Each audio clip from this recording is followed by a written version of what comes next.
வணக்கம். வியாழக்கிழமை மார்ச் மாதம் 13ஆம் தேதி, குரோதி வருஷம் மாசி மாதம் 29ஆம் தேதி. ராகு காலம் மதியம் 1:30 முதல் 3 மணி வரை, யமகண்டம் காலை 6 மணி முதல் 7:30 மணி வரை, குளிகை நேரம் காலை 9 மணியிலிருந்து 10:30 வரை. நல்ல நேரம் என்கின்ற சுபஹோரைகள் காலை 9 மணி முதல் நண்பகல் 12 மணி வரை, பிற்பகல் 4 மணி முதல் 7 மணி வரை, இரவு 8 மணி முதல் 9 மணி வரை. இன்றைய கிரக நிலவரம்: ரிஷபத்தில் குரு, மிதுனத்தில் செவ்வாய், சிம்மத்தில் சந்திரன், கன்னியில் கேது, கும்பத்தில் சனி சூரியன், மீனத்தில் புதன், சுக்கிரன், ராகு. இனி ராசி பலன் பகுதிக்கு வருவோம். மேஷ ராசிக்கு ரொம்ப நல்லா இருக்கு. பெரிய பெரிய பதவிகள் சிலருக்கு கிடைக்கும். அலுவலகத்திலே எதிர்பாராத விதமாக திடீரென பதவி உயர்வு வழங்குவார்கள். உங்களுக்கே ஆச்சரியமா இருக்கும். ஒரு காலத்துல அந்த பதவி கிடைக்கணுங்கிறதுக்காக யார் யாரையெல்லாமோ போய் பார்த்தீங்க. அவங்க வீட்டு வாசல்ல முறை வாசல்லாம் பண்ணி பார்த்தீங்க. அப்பெல்லாம் கிடைக்கல. இப்ப திடீர்னு கிடைக்கும் கேட்காமலே. அந்த மாதிரி ஒரு டைம் சேஞ்ச் ஆயிருக்கு. மேஷத்துக்கு பதவி உயர்வு கிடைக்கக்கூடிய நல்ல நேரம் வந்துவிட்டது. நீங்கள் நீண்ட நாட்களாக எதிர்பார்த்து கொண்டிருக்கும் ஒரு பெரிய கௌரவம் உங்களுக்கு கிடைக்கும். பொருளாதார ரீதியான வளர்ச்சியும் மிகச் சிறப்பாக இருக்கும்.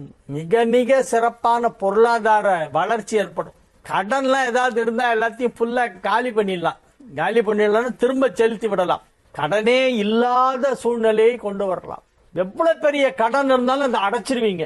கடன் வாங்க வேண்டிய அவசியமே இருக்காது. கையில சர்ப்ளஸா ஃபண்ட்ஸ் இருக்கும். லிக்விட் கேஷ் வச்சிருப்பீங்க.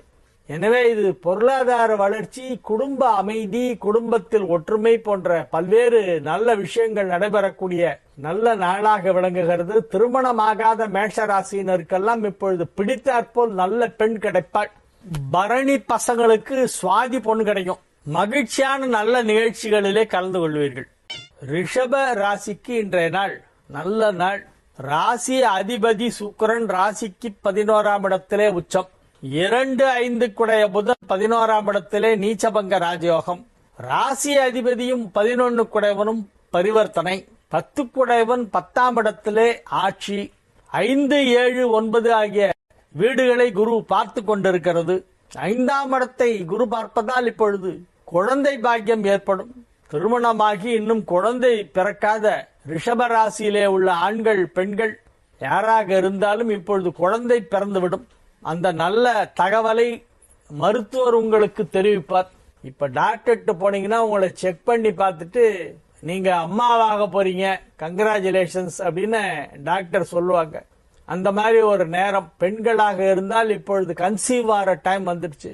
ஆண்களாக இருந்தால் உங்கள் மனைவி கர்ப்பவதியாக போகிறாள். அதற்கான கன்ஃபர்மேஷன், அபிஷியலா மெடிக்கல் கன்ஃபர்மேஷன் அதற்கு இப்பொழுது உங்களுக்கு கிடைக்கும். எனவே இது ஒரு மிக மிக சிறப்பான நாள். வியாபாரம் செய்து கொண்டிருக்கும் ரிஷபராசினருக்கெல்லாம் வியாபாரத்தின் மூலமாக மிகப்பெரிய செல்வ செழிப்பு ஏற்படும். 2 குடையவன் 11ஆம் இடத்திலே நீச்சபங்க ராஜயோகம் பெற்றிருப்பதால் மாபெரும் செல்வம் கிடைக்கும்.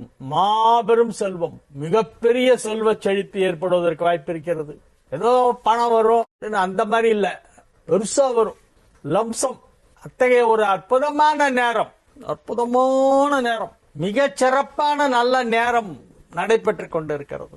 ரிஷப ராசிக்கெல்லாம் லைஃபே செட்டில் ஆயிடும். இன்னும் உங்களுக்கு வேறு தேவையே இல்லை. உங்களுடைய தேவைகள் எல்லாமே இப்பொழுது நிறைவேற்றப்படும். உங்களுடைய தேவைகளை கடவுள் பூர்த்தி பண்ணி வைப்பார். உங்களுக்கு எந்த தேவையுமே இனிமே இருக்காது. என்னெல்லாம் வேணுமோ எல்லாம் கிடைக்கும். அந்த மாதிரி ஒரு நல்ல நேரம். ஆனா நீங்க முயற்சி பண்ணும். எந்த முயற்சி பண்ணாலும் இப்ப சக்சஸ் ஆகும். முயற்சி பண்ணுங்க. மிதுன ராசிக்கு இன்றைய நாள் நன்மைகள் அதிக அளவிலே நடைபெறக்கூடிய நல்ல நாள். இன்னைக்கு மாசி மகம், ரொம்ப நல்ல நாள். கோவிலுக்கு போய் சுவாமி தரிசனம் பண்ணிட்டு வாங்க. உங்களுடைய ராசிக்கு வெகு சிறப்பான நிலையிலே கிரகங்கள் எல்லாம் அமைந்திருக்கின்றன. 9 குடையவன் 9ஆம் இடத்திலே ஆட்சி பெற்றிருப்பது ஒரு யோகம். ராசி அதிபதி 10ஆம் இடத்திலே நீச்சபங்க ராஜயோகம் பெற்றிருக்கிறது. 5 குடைய சுக்கிரன் 10ஆம் இடத்திலே உச்சம் பெற்றிருப்பதால் பதவிகள் கிடைக்கும். பதவி உயர்வு கிடைக்கும். மிகப்பெரிய பதவி உயர்வு கிடைக்கக்கூடிய வாய்ப்பு இருக்கிறது. பணம் கொடுக்கல் வாங்கல் வெகு சிறப்பாக நடைபெற்றுக் கொண்டிருக்கும். பொருளாதார வளர்ச்சி, வியாபார வளர்ச்சி, குடும்பத்தில் அமைதி, குடும்ப வாழ்க்கையிலே நீங்கள் எதிர்பார்க்கும் சில நல்ல விஷயங்கள் எல்லாம் இப்பொழுது நடைபெறும். பிள்ளைகள் நன்றாக இருப்பார்கள். 5 குடையவன் உச்சம் பெற்றிருப்பதால் உங்கள் பிள்ளைகள் உங்களுக்கு மகிழ்ச்சி அளிப்பார்கள், நல்ல செய்திகளை சொல்வார்கள். எனவே இது ஒரு மிக மிக சிறப்பான நல்ல நேரம். நன்மைகள் அதிக அளவிலே நடைபெறக்கூடிய நல்ல நாள். கடக ராசிக்கு இன்றைய நாள் வெகு சிறப்பான நாள். ராசி அதிபதி 2ஆம் இடத்திலே இருக்கிறது. 11 குடைவன் உச்சம் பெற்று இருக்கிறது. 11 குடைவன் உச்சம் 9ஆம் இடத்திலே. 9 குடைவனும் 11 குடைவனும் பரிவர்த்தனை. 4, 6 குடைவர்கள் பரிவர்த்தனை. கிரகங்கள் ஒன்றன் வீட்டில் மற்றொன்று என்னும் நிலையிலே மாறி இருப்பது ஒரு யோகம். அந்த விதத்திலே கடக ராசிக்கு இப்பொழுது இந்த குரு சுக்கிரன் பரிவர்த்தனை என்பது மிகப்பெரிய நன்மையை செய்து கொண்டிருக்கிறது. புதிதாக ஏதாவது தொழில் துவங்க வேண்டும் என்ற எண்ணம் ஏற்படும். துவங்கலாம். புதிய தொழில் துவங்கலாம். இருக்கும் தொழிலை விரிவுபடுத்தலாம். இப்பொழுது செய்து கொண்டிருக்கும் தொழிலை சார்ந்த வேறு ஒரு தொழிலை செய்யலாம். நன்மைகள் அதிக அளவிலே நடைபெறக்கூடிய நல்ல நாளாக விளங்குகிறது. எல்லா விதத்திலும் நன்மைகள் நடைபெறுகின்ற நல்ல நாள். மாணவ செல்வங்கள் அழகாக தேர்வுகளை எழுதுவார்கள். கல்வி முன்னேற்றம் மிகவும் சிறப்பாக இருக்கும். கடகராசியிலே உள்ள மாணவ மாணவியரெல்லாம் இப்பொழுது எந்த தேர்வை எழுதினாலும் அதிலே 100க்கு 100 மதிப்பெண் வாங்குவதற்கு வாய்ப்பு இருக்கிறது. கல்வி முன்னேற்றம் அற்புதமாக இருக்கும். மேற்படிப்பு படிப்பதற்கு உங்களை தயார்படுத்திக் கொள்வீர்கள். நீங்கள் எந்த கல்லூரியில் எந்த பாடத்தில் சேர வேண்டும் என விரும்புகிறீர்களோ அதிலே அட்மிஷன் கிடைக்கும். குடும்பத்தில் சுப நிகழ்ச்சிகள் நடைபெறும். குடும்பத்தார் அனைவரும் சேர்ந்து வெளியூர் செல்வதற்கு ஒரு வாய்ப்பு வரும். ஒரு குடும்ப நிகழ்ச்சிக்காக ஏதோ உங்க சொந்தக்காரங்க வீட்டுல கல்யாணம்னு வச்சுங்க, அதுக்காக நீங்க எல்லாம் சேர்ந்து ஜாலியா டூர் போவீங்க. வெளியூருக்கு போய் அந்த பங்கன் அட்டன் பண்ணிட்டு வருவீங்க. அது ரொம்ப சந்தோஷமான ஒரு அக்கேஷன். மறக்க முடியாத மகிழ்ச்சியான நிகழ்ச்சியாக அது திகழும். இல்லம் மகிழ்ச்சியாக இருக்கும். உள்ளம் மகிழ்ச்சியாக இருக்கும். எல்லாமே மகிழ்ச்சியாக இருக்கும். சிம்ம ராசிக்கு இப்பொழுது வெகு சிறப்பான நிலையிலே கிரகங்கள் எல்லாம் அமைந்திருக்கின்றன. ராசியிலே சந்திரன், 7ஆம் இடத்திலே சூரியன். இன்றைய தினம் பௌர்ணமி.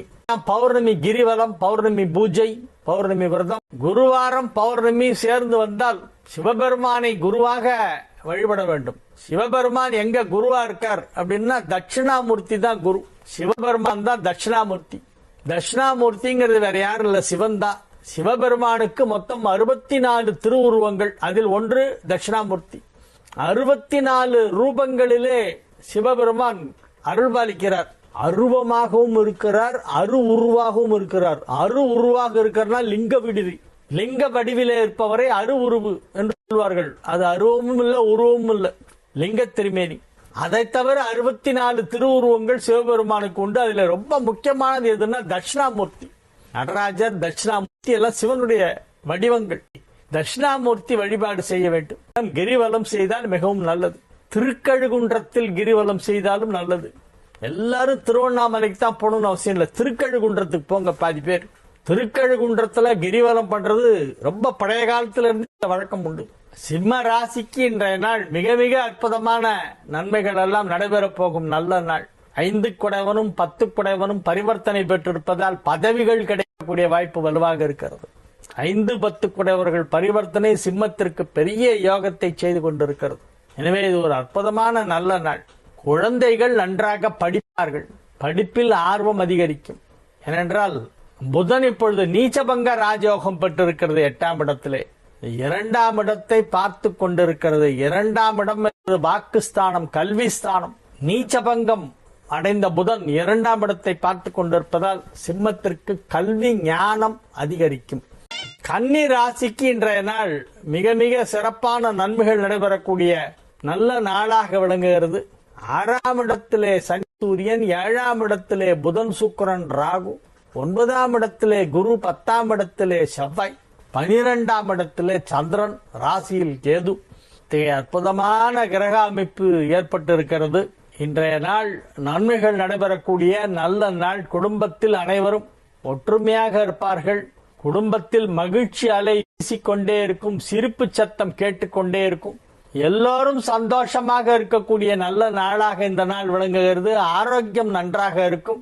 அலுவலகத்திலே பணியாற்றிக் கொண்டிருக்கின்ற கன்னி ராசியினருக்கெல்லாம் சிறிய பதவி உயர்வு கிடைக்கும் அல்லது ஊதிய உயர்வு கிடைக்கும். வேலை தேடிக் கொண்டிருப்பவர்களுக்கு நல்ல வேலை கிடைக்கும். வேலை வந்துவிட்டது. 10 குடைவன் நீச்சபங்க ராஜயோகம் பெற்று ராசியை பார்த்து கொண்டிருப்பதால் பதவிகள் கிடைக்கும், வேலை வாய்ப்பு கிடைக்கும், வியாபாரம் வளர்ச்சி அடையும், சுய தொழில் வியாபாரம் சொந்த பிசினஸ்ல இருக்கிறவங்களுக்கெல்லாம் பெரிய லாபம் கிடைக்கும். நன்மைகள் சற்று அதிக அளவிலே நடைபெறக்கூடிய நல்ல நாளாக இந்த நாள் விளங்குகிறது. இன்றைய தினம் ஆலயத்திற்கு சென்று வழிபாடு செய்ய வேண்டும். துலா ராசிக்கு இந்த நாள் மிக மிக நல்ல நாள். ராசி அதிபதி உச்சமடைந்திருப்பதால் பெரிய யோகம், பெரிய யோகம், பெரிய அதிர்ஷ்டம். அதிர்ஷ்டம் உங்களை தேடி வருது. வாசக்கதவை திறந்தே வைங்க. அதிர்ஷ்டம் வரும்போது கதவை சாத்திராதீங்க. உங்கள் மனக்கதவையும் திறந்தே வையுங்கள். எது வந்தாலும் ஏற்றுக்கொள்கிறேன் என்னும் எண்ணத்திலே இருக்க வேண்டும். நல்ல வாய்ப்புகள் தொழில் ரீதியாக வரும். எந்த ஒரு நல்ல வாய்ப்பு இன்று கிடைத்தாலும் அதை நீங்கள் ஏற்றுக்கொள்ள வேண்டும். வியாபார ரீதியான வாய்ப்புகள் கிடைத்தால் அதை மகிழ்ச்சியுடன் ஏற்றுக்கொள்ளுங்கள். உற்றார் உறவினர் நண்பர்கள் சிலரின் சந்திப்பு இந்த தினம் ஏற்படும். அதனால் உங்களுக்கு சில நன்மைகள் நடைபெறும். உங்களுக்கு நல்ல தகவல்களை அவர்கள் சொல்வார்கள். அலுவலகத்திலே பணிபுரியும் துலா ராசியினருக்கெல்லாம் பதவி உயர்வு கிடைப்பதற்கான வாய்ப்பு மிகவும் வலுவாக காணப்படுகிறது. ஏனெனில் 5ஆம் இடம் வலுப்பட்டு இருக்கிறது. 5ஆம் இடத்தில் 5 குடைவன் ஆட்சி. எனவே பதவிகள் கிடைக்கும். உயர் பதவி கிடைப்பதற்கு வாய்ப்பு மிகவும் வலுவாக இருக்கிறது. எனவே இது ஒரு நல்ல நாள். நன்மைகள் நடைபெறுகின்ற நல்ல நாள். குடும்பம் அமைதியாக இருக்கும். குடும்பத்தில் அனைவரும் ஒற்றுமையாக இருப்பார்கள்.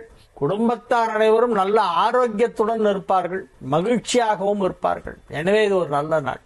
விருச்சிக ராசிக்கு இன்றைய தினம் மிக மிக அற்புதமான நன்மைகள் நடைபெறுகின்ற நல்ல நாள். 9 குடைவன் 10ஆம் இடத்திலே இருப்பதால் யோகம். 5 குடைவன் 7லும் 7 குடைவன் 5லும் இடமாற்றம் பெற்றிருப்பது மிகப்பெரிய நன்மை. 7 குடைவன் உச்சமடைந்திருப்பதால் திருமண தடை விலகும். களத்திர ஸ்தானாதிபதி களத்திர காரகன் ஆகிய இரண்டுமே சுக்கிரன் தான். விருச்சிகத்துக்கு மட்டும் களத்திர காரகன் தான் களத்திர ஸ்தானாதிபதி. ரெண்டுமே சுக்கிரன். அந்த சுக்கிரன் இப்பொழுது உச்சமாக இருக்கிறது. சுக்கிரன் உச்சம் பெற்றிருப்பதால் இல்வாழ்க்கை மகிழ்ச்சிகரமாக இருக்கும். குடும்பத்தில் சுப நிகழ்ச்சிகள் நடைபெறும். நன்மைகள் அதிக அளவிலே நடைபெறக்கூடிய நல்ல நாள். வியாபாரம் செய்து கொண்டிருக்கும் விருச்சிக ராசியினருக்கெல்லாம் அதன் மூலமாக நிறைய வருமானம் வரும். 11ஆம் இடத்தை சுபகிரகங்கள் பார்த்து கொண்டிருக்கின்றன. எனவே அதிக வருமானம் வருவதற்கு வாய்ப்பு இருக்கிறது. 2 குடைவன் 11ஆம் இடத்தை பார்ப்பது ஒரு யோகம். 7 குடைவன் உச்சமடைந்து 11ஆம் இடத்தை பார்க்கிறது. 11 குடைவன் நீச்சபங்க ராஜயோகம் அடைந்து 11ஆம் இடத்தை பார்க்கிறது. தன் சொந்த வீடான கன்னியை புதன் பார்க்கிறது. எனவே லாபஸ்தானம் வலுப்பெற்று இருக்கிறது. லாபஸ்தானம் வலுப்பெற்றால் வருமானம் அதிகமாக வரும். உடன் பிறந்த மூத்த சகோதரிகள் உங்களுக்கு மிகவும் அன்பாக, பாசமாக, அனுசரணையாக, உதவிகரமாக இருப்பார்கள். குடும்பத்தில் ஏதேனும் சுப நிகழ்ச்சி நடைபெறும். சுப நிகழ்ச்சிக்கான ஏற்பாடுகளை இப்பொழுது செய்து கொண்டிருப்பீர்கள். தனுசு ராசிக்கு இது ஒரு நல்ல நாள். குரு சுக்கிரன் பரிவர்த்தனை நன்மை செய்து கொண்டிருக்கிறது. 5 குடைவன் 7ஆம் இடத்தில் அமர்ந்து கொண்டு நன்மை செய்கிறது. 10ஆம் இடமான தொழில் ஸ்தானம் வலுப்பட்டு இருக்கிறது. 10ஆம் இடத்தை 10 குடைவன் பார்க்கிறது. சுப கிரகங்கள் எல்லாமே 10ஆம் இடத்தை பார்த்து கொண்டிருக்கின்றன. எனவே தொழிலில் ஒரு பெரிய வளர்ச்சி இருக்கும். குறிப்பிட்டு சொல்லும்படி ஒரு பெரிய வளர்ச்சி தொழிலில் ஏற்படுவதற்கு வாய்ப்பு இருக்கிறது. தொழில் சம்பந்தமான புதிய முயற்சிகள் எல்லாமே இப்பொழுது வெற்றி அளிக்கும். ஒரு சிலருக்கு தொழில் சம்பந்தமான சங்கங்களிலே பதவி கிடைக்கும். உங்களுடைய தொழில் சம்பந்தமா ஏதாவது ஒரு சங்கம் இருக்கு இல்லையா? எல்லா தொழிலுக்கும் ஒரு சங்கம் இருக்கும். அந்த சங்கத்துல உங்களுக்கு முக்கிய பொறுப்பு கொடுப்பாங்க. அது ஒரு கௌரவ பதவி. லெட்டர் பேட்ல பிரிண்ட் பண்ணிக்கலாம், விசிட்டிங் கார்டுல போட்டு வச்சுக்கலாம். And the secretary of the association அப்படின்னு ஸ்டைலா சொல்லிக்கலாம். வேற ஒன்றும் பண்ண முடியாது. அந்த மாதிரி சில கௌரவ பதவிகள், பெருமையை அளிக்கக்கூடிய, பெயர் புகழ் அளிக்கக்கூடிய, வரும்படி இல்லாத ஆனால் புகழ் கிடைக்கக்கூடிய பதவிகள்லாம் இப்ப கிடைக்கும். நன்மைகள் அதிக அளவிலே நடைபெறக்கூடிய நல்ல நாளாக விளங்குகிறது. தொழில் தொடர்பான பயணங்கள் ஒரு சிலருக்கு ஏற்படும். மகிழ்ச்சியான நல்ல நிகழ்ச்சிகளிலே கலந்து கொள்வீர்கள். மகர ராசிக்கு இன்றைய நாள் சந்திராஷ்டமம் இருக்கிறது. எனவே புதிய முயற்சிகளில் இறங்க வேண்டாம். இன்னைக்கும் நாளைக்கும் மகரத்துக்கு சந்திராஷ்டமம்.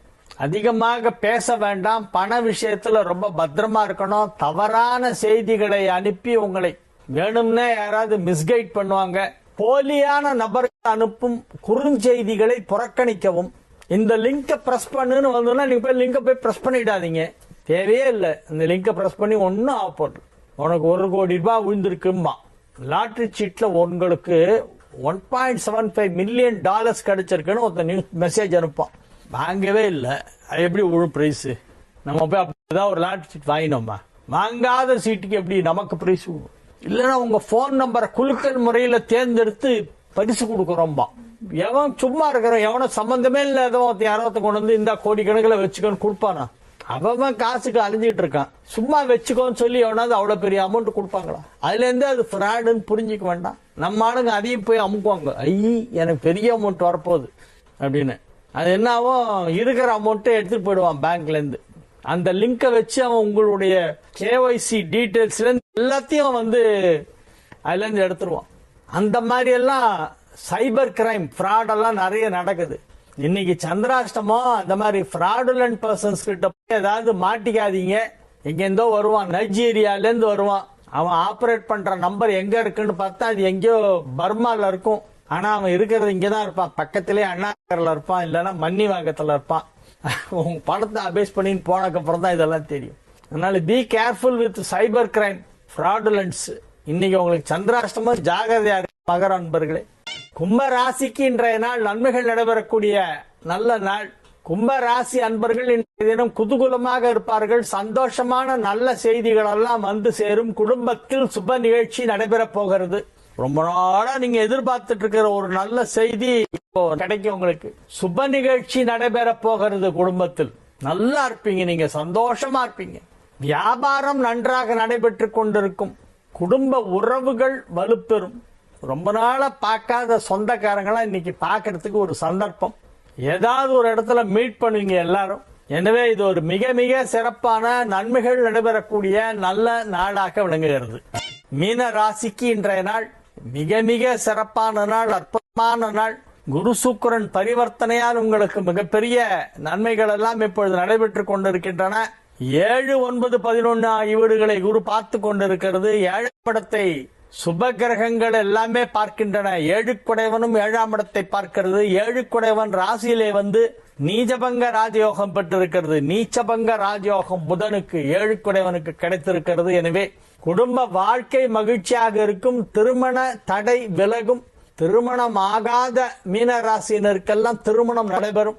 நிறைய பேர் என்ன பண்றாங்க, கல்யாணம் பண்ணிக்கிற வயசுல அதை மிஸ் பண்ணிடுறாங்க, கோட்டை விட்டுறாங்க. ஏதோ ஒரு காரணம் சொல்றான், நான் இன்னும் சம்பாதிக்கணும், வருமானம் பத்தல, அதனால நான் இப்ப பண்ணல, நான் சொந்த வீடு வாங்கிட்டு தான் கல்யாணம் பண்ணிப்பேன்றான். நிறைய பேர் தப்பு அது. கல்யாணம் பண்ணிட்டு அப்புறம் சொந்த வீடு வாங்கி தம்பதியா போய் கிரகப்பிரவேசம் பண்ணும். நிறைய பேர் நான் வீடு வாங்கினாதான் கல்யாணம் பண்ணிப்பேன்றான். அந்த மாதிரி சொல்லாதீங்க. முதல்ல கல்யாணத்தை முடிங்க. வீடு வாங்கறதுக்கு மனைவி வேணும். தம்பதியா போய் கிரகப்பிரவேசம் பண்ணும். பசுவும் கண்ணையும் வீட்டுக்குள்ள அழிச்சிட்டு வரணும் தம்பதிகள். அப்ப கல்யாணம் ஆனதுக்கு அப்புறம் கிரகப்பிரவேசம் பண்ணாதான் கரெக்ட். அதனால முதல்ல கல்யாணம், அப்புறம் கிரகப்பிரவேசம். இப்ப கல்யாணம் ஆயிடும். நான் சொல்ல, கிரகம் சொல்லுது. 7ஆம் இடத்தை 7 பார்க்கிறான், சுக்கிரன் பார்க்கிறான், குரு பார்க்கிறான். எல்லா சுபகிரகங்களும் 7ஆம் இடத்தை பார்க்குது. அதனால இனிமேலும் உங்கள் திருமணம் தள்ளி போகாது. சரின்னு சொல்லுங்க. இன்னைக்கு சரின்னு சொன்னா இன்னொரு 1 மாசத்துல கல்யாணம் ஆயிடும். அவ்வளவு ஃபாஸ்டா இப்ப டைம் கிட்ட நெருங்கிடுச்சு. நல்ல நேரம் வந்து விட்டது. திருமணத்திற்கான நேரம் அமைந்து விட்டது. வெகு சிறப்பான முறையிலே உங்களுக்கு பிடித்தாற்போல், உங்களுக்கு ஏற்றாற்போல் நல்ல வாழ்க்கை துணை அமைய போகிறது. இந்த நல்ல சந்தர்ப்பத்தை தயவு செய்து நழுவ விட வேண்டாம். Don't miss this opportunity. நல்ல நேரம் வரும்போது அதை நம்ம யூஸ் பண்ணிக்கணும். நல்ல நேரம் வரும்போது கோட்டை விட்டுட்டு அப்புறமா ஐயோ எனக்கு ஒண்ணுமே நடக்கலையே, nothing is happening sir, sir nothing is happening sir. எப்படி how will it happen unless you try? nothing is happening. இது நிறைய பேர் சொல்ற டயலாக். அப்ப இவங்க ஏதோ டைம், நல்ல டைம் வந்தப்போ அதை கோட்டை விட்டாங்கன்னு அர்த்தம். அதனால இப்ப nothing is happening சொல்றாங்க. இப்ப now everything will happen. நீங்க ஒத்துக்கிட்டா அக்செப்ட் பண்ணுங்க, நல்லது நடக்கும் கண்டிப்பா. பௌர்ணமி பூஜை, பௌர்ணமி கிரிவலம், பௌர்ணமி விரதம், குருவாரம், பௌர்ணமி சூப்பரா இருக்கும். திருவண்ணாமலை அல்லது திருக்கழுகுன்றம் அல்லது திருச்சிராப்பள்ளி. திருச்சிராப்பள்ளியிலும் பண்றாங்க தெரியல. திருச்சிராப்பள்ளியில உச்சி பிள்ளையார் மேல இருப்பார். கீழே அந்த சிவன் கோயில் கிட்ட ஒரு சாலை போகும். மலை அடிவாரத்துல மாணிக்க விநாயகர். அதுக்கப்புறமா கொஞ்சம் மேல போனா அங்க ஒரு சிவன் கோயில் இருக்கு. தாயுமானவர்னு பேரு. அவர் பேரு தாயுமானவர்னு அவருக்கு பேரு, அந்த சுவாமிக்கு பேரு. ஏன்னா தன் பக்தியோடைய பொண்ணுக்கு பிரசவ வலி வந்தப்போ பக்தை போமுள்ள ஆத்தங்கரைக்கு அந்த பக்கம் மாட்டின்றாங்க. அந்த அம்மா பொண்ணு இந்த பக்கம் இருக்கு திருச்சியில, இந்த அம்மா ஸ்ரீரங்கத்துல இருக்காங்க. அப்ப பிரிட்ஜ் எல்லாம் கிடையாது, ஆத்துல வெள்ளம் போகுது, படகு விடல, போயிட்டு உடனே வந்துடலாம் அப்படின்னு போறாங்க. போற இடத்துல திடீர்னு வெள்ளம் வந்துடுச்சு, வர முடியல. அந்த பொண்ணு பிரசவ அவஸ்தையில துடிச்சிட்டு இருக்கு. அப்ப கதறாங்க, சிவபெருமானே என் பொண்ணுக்கு பிரசவ நேரம் ஆச்சு, என்னால போக முடியல, நான் என்ன பண்றது அப்படின்னு கத்துறாங்க அந்த அம்மா. உடனே சிவபெருமான் அந்த அம்மா வேஷத்துல அந்த பெண் வேடத்தில் போறார். அந்த பெண் வந்து தங்க அம்மா தான் வந்திருக்காங்க நினைச்சிட்டு இருக்கு. சிவபெருமானே பிரசவம் பார்க்கிறார். அந்த பெண்ணுக்கு பிரசவம் பார்த்து குழந்தையெல்லாம் கழுவி அதை தொட்டில்ல போட்டு தொப்புள் கொடியெல்லாம் கட் பண்ணி என்னென்ன செய்யணுமோ அந்த வேலையெல்லாம் பண்ணி கூடவே இருக்காரு. ஒரு வாரம் கூடவே இருக்காரு. அம்மா கூட இருக்காங்கன்னு நினைச்சிட்டு அந்த பொண்ணு, பிரசவான பொண்ணு. அப்புறம் ஒரு வாரம் கழிச்சு அம்மா வராங்க. பிரசவம் ஆகி குழந்தை பக்கத்துல படுத்துட்டு இருக்கு. பொண்ணு நல்லா இருக்கா. அப்படியே அவங்க அந்த அம்மா வந்து ஷாக் ஆயிடுறாங்க. உனக்கு எப்படி பிரசவம் ஆச்சு அப்படின்னு. என்னம்மா 5-6 நாள் ஆகுது, நீ தானம்மா பிரசவம் பார்த்த, நீங்க தானே இருக்க அப்படின்னு. இல்ல நான் ஊருக்கு போயிருந்தேன், வெளியூர் போயிருந்தேன், மாட்டிக்கிட்டேன், வர முடியல அப்படின்றாங்க. அப்ப யாரு எனக்கு பிரசவம் பார்த்தது? உன்ன மாதிரியே தான் இருந்தது, நீ தான் வந்த, நீ தான் பார்த்தன்றாங்க அந்த பொண்ணு. அப்ப அசரீரி கேக்குது, உனக்காக நானே வந்து பிரசவம் பார்த்தேன்னு சிவபெருமான் அசரீரியா சொல்றார். அதனால அவருக்கு வந்து தாயும் ஆனவர். அவர் ஏற்கனவே தந்தையா இருக்கார், உலகத்துக்கெல்லாம் தந்தை. ஜெகத பிதரோ வந்தே பார்வதி பரமேஸ்வரகான்னு. இந்த ஜகத்துக்கெல்லாம் பிதாவாகவும் மாதாவாகவும் இருப்பது யாருன்னா பரமேஸ்வரனும் பார்வதியும் தான். அந்த பரமேஸ்வரன் வந்து ஒரு பெண்ணுக்கு பிரசவம் பார்த்தார் திருச்சியில. அதனால அவருக்கு தாயும் ஆனவர், தாயுமானவர் அப்படின்னு பேர். தாயுமானவர்ங்கிற பேர் எப்படி வந்துன்னா தாயும் ஆனவர். அதுதான் திருச்சி மலைக்கோட்டையில இருக்கிற சிவன் கோயில். அந்த அம்மா இதை தாண்டி காவிரி ஆத்த தாண்டி அந்த பக்கம் போயிட்டு வரும்போது ஒரு வாழைப்பழ கொலை ஒண்ணு எடுத்துட்டு வராங்க. அதை கொண்டு போய் அப்படியே சிவன் சன்னதியில சமர்ப்பிச்சு, நான் இல்லாத நேரத்துல என்னுடைய வடிவம் எடுத்து நீ வந்து என் பெண்ணுக்கு பிரசவம் பார்த்து காப்பாத்திருக்கே, சர்வேஸ்வரா பரமேஸ்வரா, எப்பேற்பட்ட கருணை கொண்டவன் நீ அப்படின்னு நன்றி பெருக, கண்ணீர் மல்க, ஆனந்த கண்ணீர் வெடித்து அந்த சிவனுக்கு நன்றி தெரிவிக்கிறார். அதனாலதான் இப்ப கூட நம்ம வீட்டுல எல்லாம் வந்து பெண்கள் வயசானவங்க இருந்தா சொல்லுவாங்க, யாருக்காவது பிரசவம் டைம் அப்படின்னா திருச்சி மலைக்கோட்டையில இருக்கிற சிவன் கோயிலுக்கு ஒரு வாழைப்பழ கொலை வாங்கி வைக்கிறேன்னு வேண்டிக்க, பிரசவத்தை நல்லபடியா நடத்தி கொடுப்பார் அப்படின்னு சொல்லுவாங்க. அது வந்து சத்தியம். நிறைய இடத்துல நான் அது வந்து சொல்லி அவங்க செஞ்சு, ரொம்ப கிரிட்டிக்கலான கேஸ், ரொம்ப காம்ப்ளிகேட்டட் டெலிவரின்னு சொன்னெல்லாம் சிம்பிளா முடிஞ்சு போச்சு. அந்த மலையிலும் இப்ப கிரிவலம் பண்றாங்க. திருச்சிராப்பள்ளி மலைக்கோட்டை மலையிலும் இப்பொழுது கிரிவலம் செய்கிறார்கள். வாழிய செந்தமிழ், வாழ்க நற்றமிழர், வாழிய பாரத மணித்திருநாடு. வந்தே மாதரம், வந்தே மாதரம், வந்தே மாதரம்.